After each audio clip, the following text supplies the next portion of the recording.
All right, today guys, our complaint is a very, very noisy rooftop unit.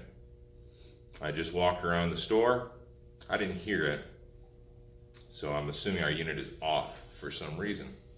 Probably due to something breaking or blowing up or something happening inside that machine. So we're gonna head up on this ladder here and see if we can't find this problem, all right?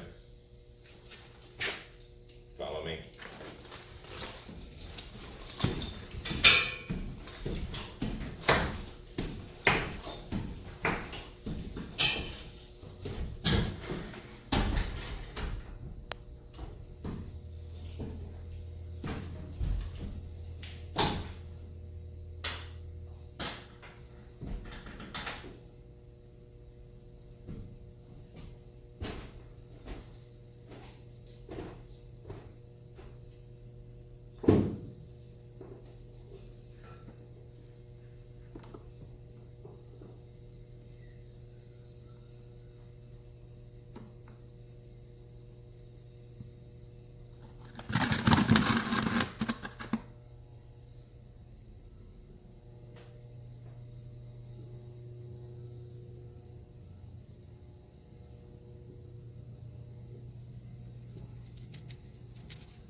Probably dizzy after that, aren't you? But that's HVAC in real life is what that is, guys. So let's go explore this roof and see if we can't find our issue, all right? Now, as I said on our trip up here, I couldn't hear the noise inside the location, so we're just gonna walk around the rooftop here, make sure all these blowers are on, see if we can't figure out the noise. Chances are it's just a belt squealing. This one's running. Belt looks okay. No abnormal noises on this machine. Now you'll find this from time to time when you go into locations where maybe the night shift put the work order in but didn't tell anybody on the morning shift. So nobody knows why I'm here really, except for a vague description in my notes. So this one,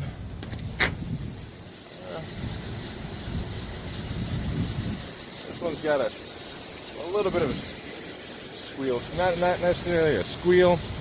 This one's got a little bit of an abnormal noise to it. I'll bet you it's this unit. So we're going to revisit that one in a few minutes.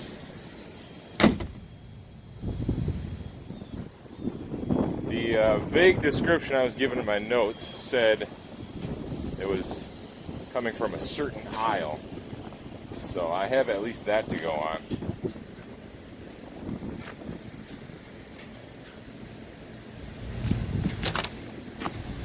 Alright. This little guy's direct drive, so that's not our issue. Our condensing fan motor was just going, so that was not making any noise. So chances are this little guy right here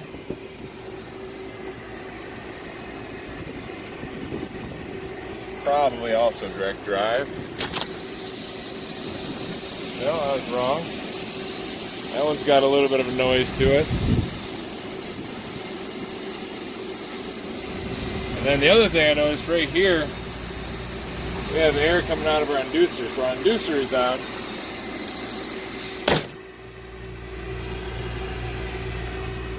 So chances are we're locked out on some kind of code. So let's open up that panel and see what kind of code we're locked out on. This particular unit, this little guy, is a belt driven. There was a little bit of squeaking noise coming from the belt. Our inducer motor is on for some reason.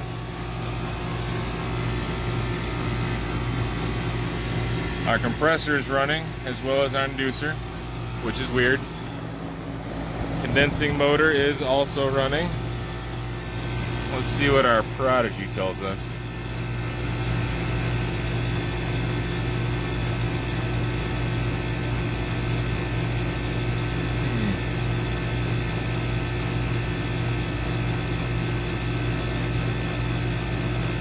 Heat 1.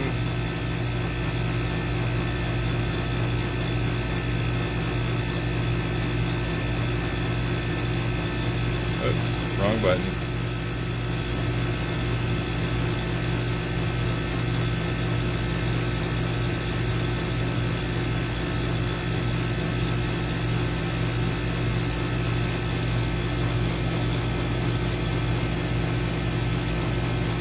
I'm just double checking the alarms. They did display the alarms on the initial screen.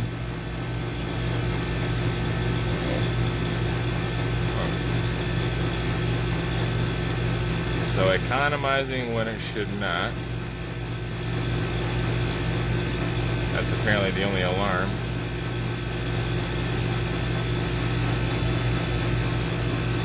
So I'm going to clear the alarm history.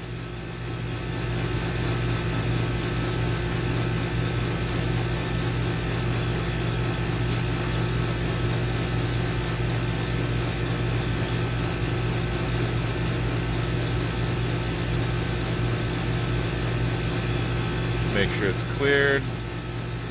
Alarm history empty.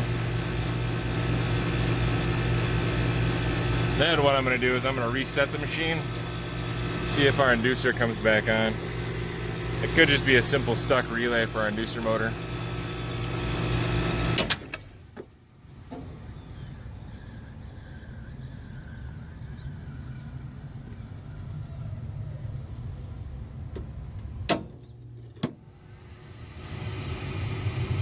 Alright, so immediately when I powered this back on, my inducer came right back on. So we're going to let this start up and see if we have any more alarms. Normally when our inducer comes on like that, we have a temperature limit alarm, a rollout switch alarm, some sort of thermal limit alarm. And here it got pretty cold last night, down to about 60, 65. So our heat probably came on.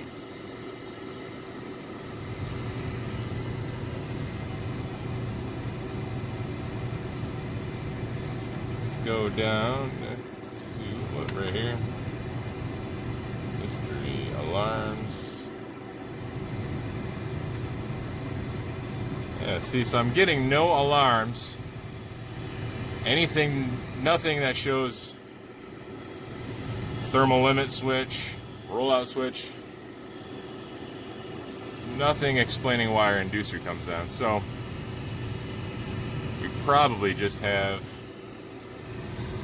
an ice cube relay that's stuck. So, all right, well, let me dig into this, guys, and check a few things out, and I'll bring you back around in just a minute. All right, guys, so here's where we stand. I'm going to bring you along through my confusion here. So this is our relay, our ice cube relay that powers our inducer draft motor. Now, as you can tell, those relay contacts are not welded shut like I thought they were. That is its normal position.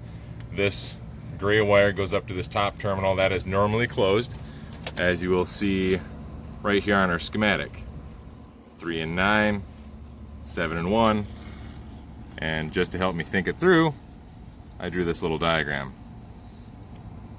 So now when I power this unit on, I'm still getting inducer draft action. I'm not exactly sure why yet, because if we look at this, my first thought was I was getting power through 7 and 1 and 3 and 9, and our inducer motor was just in its low setting because this is a 2-stage inducer draft motor.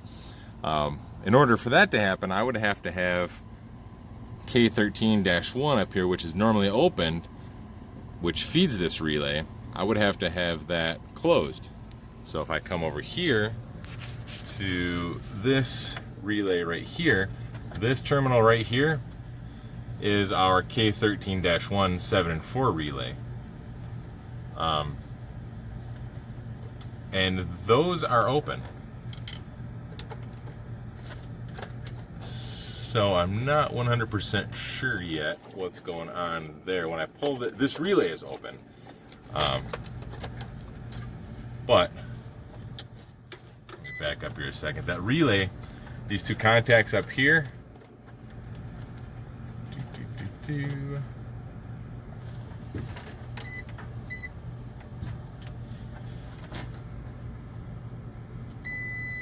these are closed. So right here, these two contacts right here that I'm testing, those ones need to close in order to feed my inducer draft relay.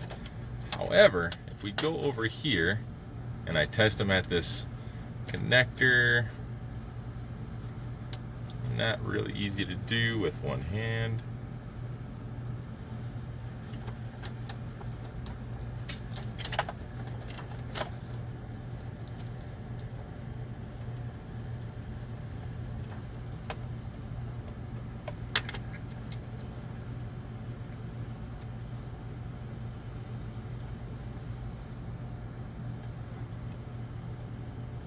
Alright, so they're not closed. So I don't have any continuity through this set of wires or that relay. So I don't know, I honestly don't know what is feeding this relay just yet. Because as far as I can tell, unless I'm missing something, as far as I can tell, this relay right here needs to close in order to feed the relay that controls our inducer draft motor.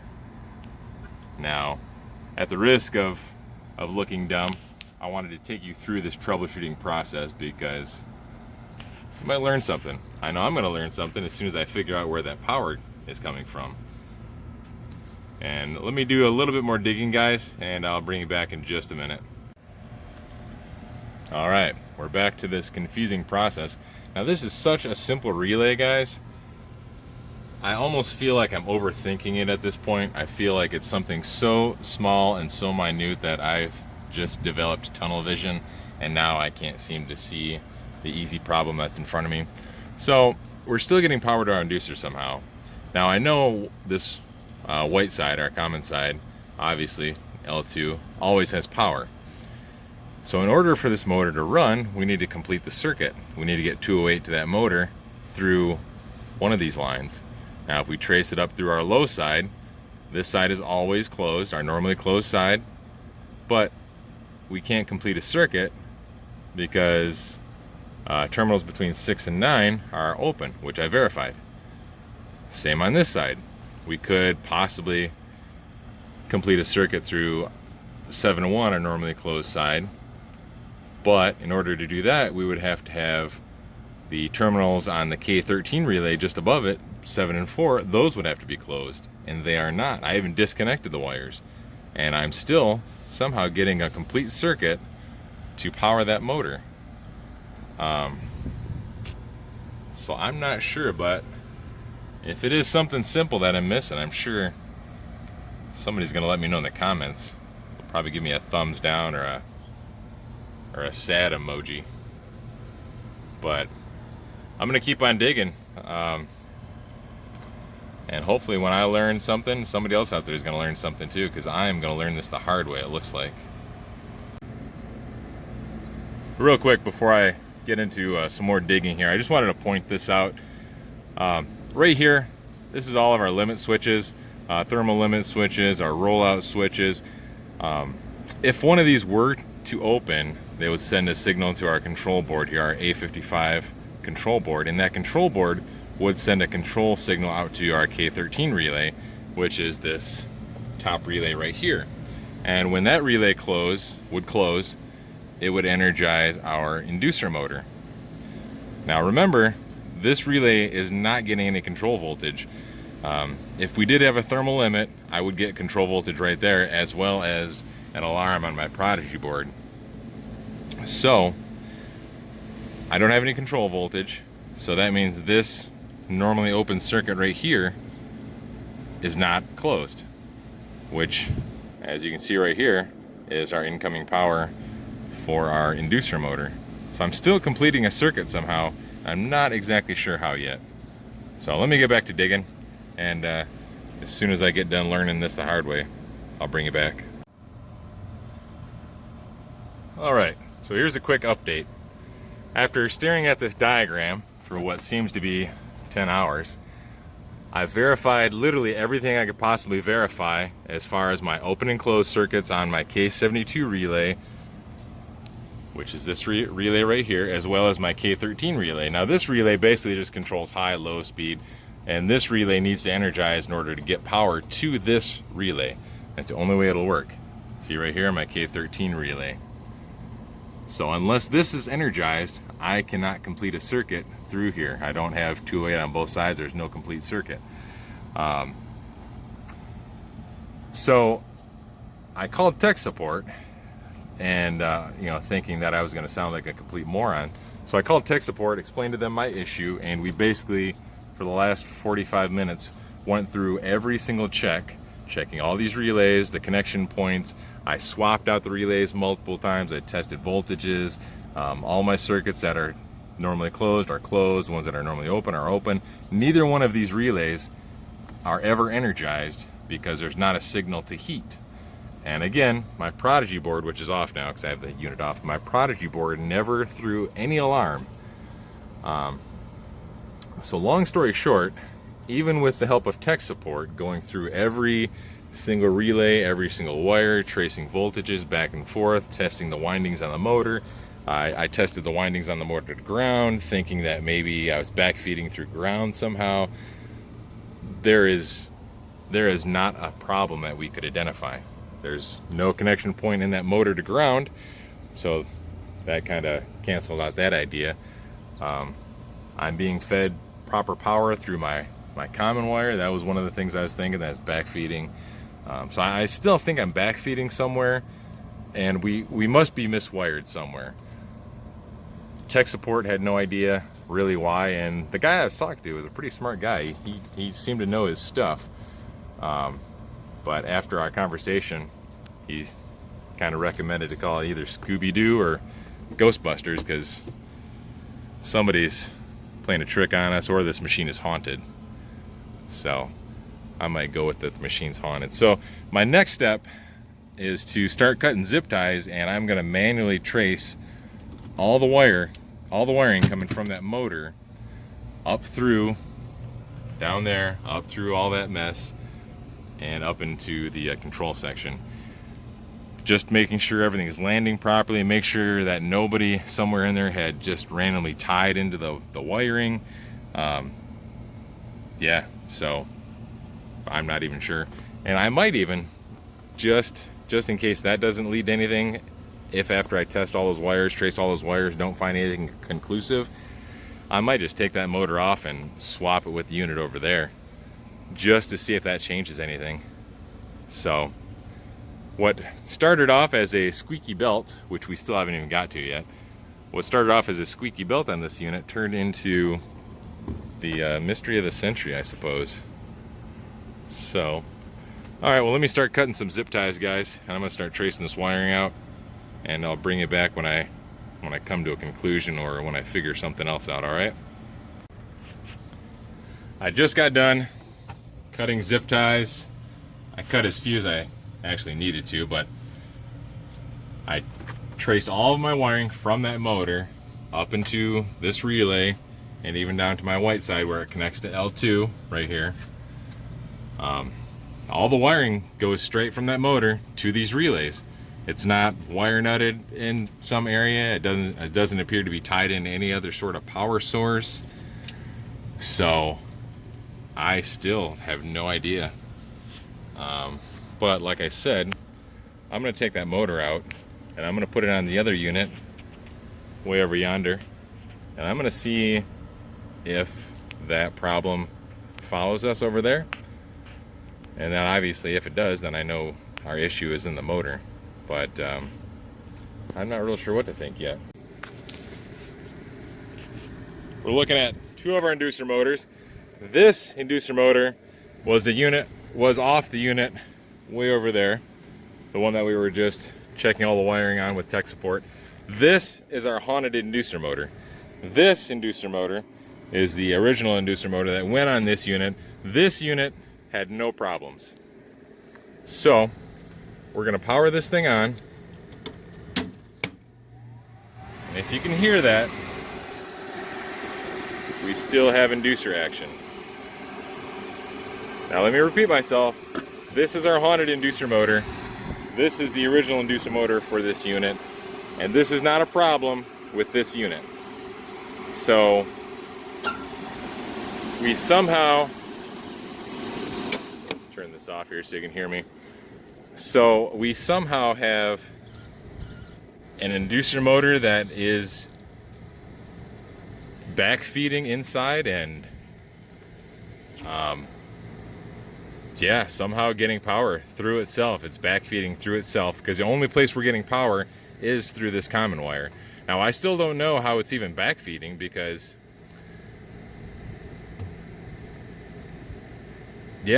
all of our wiring going from this motor up through our relays back to line 1, this is line 2, all this wiring going up to line 1 goes through our relays, and our relays are closed. So, and I've already tested everything to ground. You know what, I think what I'm going to do is I'm going to actually take that motor, remove it, and set it on the ground and see if it still happens. That will tell me if we are indeed backfeeding through ground. Alright, let me get 2 hands on this.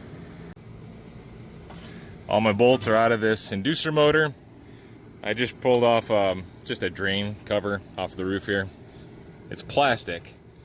So right now, with that inducer motor sitting on the plastic, it is obviously completely isolated. There's nothing going to ground. Now I'm going to turn it on, and if my theory is correct, it should not come on. We have no inducer action. That is amazing. I've never seen something like that before. All right, let's power this off.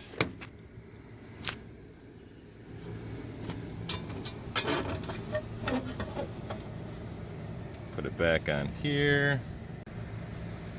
I just got one screw holding it in place right now, but that should be enough. Actually, as a matter of fact, just to be absolutely sure, I'm going to put another one in on this side. And according to my calculations, it should come back on. And you have it. We have inducer action again. So somehow this motor is backfeeding through ground only when it's connected to ground. And that is powering our, I believe it's the low side, our low speed, because just judging by the sound and the amount of air coming out of there, it just seems to be our low side. All right, so what I'm gonna do is I'm gonna pull this motor off. I'm gonna stick it back in that machine. I'm not gonna mount it up or anything like that because obviously it doesn't work. So, and then I'm gonna quote a new one. I'll put that motor back in there. And then we're gonna get back to the task at hand. The reason why we actually showed up here was to address a squeaky belt situation.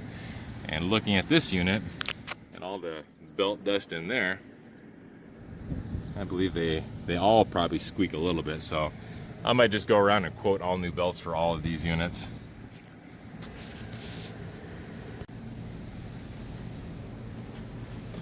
Here we have our haunted inducer motor. I'm just gonna check all the wires to ground to the chassis of the motor and see if we have anything. Keep in mind, I did this with tech support on the phone. I didn't get anything at the time. I also did this before I called tech support and didn't get anything for some odd reason. Maybe I had a bad connection, I'm not sure. But immediately I have 1.2K ohms on my yellow wire, which is our low winding to ground, to the chassis. If you can see that, there's a little bit of a glare on the meter. As well as my red wire, the low winding, 1.2K ohms. Has some resistance on black, and looks like black and white. My meter's trying to read a capacitor. I have my capacitor disconnected, but long story short, somehow our motor is grounded internally, but it's not grounded in a way that would trip our breaker, which is somewhat confusing. I guess there must not be enough current going through it to actually trip the breaker. That's the only conclusion I can come to. But needless to say, we need to quote a new motor for the customer and come back and get it installed. So now let's go look at some belts. Real quick, I wanted to address this belt squeaking situation on these units. Some are worse than others, but they're all about the same. This particular customer quit doing our preventative maintenance program with us, As you can tell, that belt is almost 3 years old. It's squealing. There's a lot of belt dust on there. It's not aligned properly. I don't know if you can see that. It's skewed a little bit to the left. Also, this pulley looks to be opened up a little too far. I'd like to close that down and have the belt riding a little bit closer to the outer edge right there. Overall, though, it's not too bad for being almost 3 years old. What I'm going to do is quote to get a new belt on here along with a spare to keep inside here. And when they approve that, I'm going to take this belt off, clean this pulley, brush it, clean it, whatever I got to do, get it nice and clean, get all that old belt dust off there. Also on this spring tension, clean that and the blower pulley as well. And then once that's all cleaned up, we'll put our new belt on there, make sure it's aligned properly, and then we'll just record our amp draws. So just a quick recap, guys. That unit right over there, that one had a haunted inducer motor, something I've never seen before. So it was a learning experience for me. It was quite enjoyable. I hope you enjoyed it as well. If you guys have seen that before, shoot me a comment, shoot me an email, whatever. I'm curious to see if anybody else has come across that. I've been doing this for, I don't know, 12 years, and I've never seen something like that. I've seen plenty of them where they ground out and they'll short out, windings will burn up, breakers trip, and everything else like that. But I've never seen one that grounds out in such a way where it just runs in low speed all the time. So that's kind of crazy to me. But then as far as our squeaking noise, it wasn't really as bad as I thought. All the belts are making noise on all of these units. All belts on here on all of these units are 2 and 3 years old. Like I said, they decided to stop their preventative maintenance program, and it shows. The belts are old, all the coils are dirty, filters are plugged. So, they saved a little bit of money for 2 years not doing preventative maintenance, and now they have to pay a lot more to catch up. It's kind of backwards thinking in my opinion, but hey, to each their own. So anyway, guys, I hope you enjoy the video. Hope you learned something. Shoot me some comments, like and subscribe, and we'll see you on the next one, all right?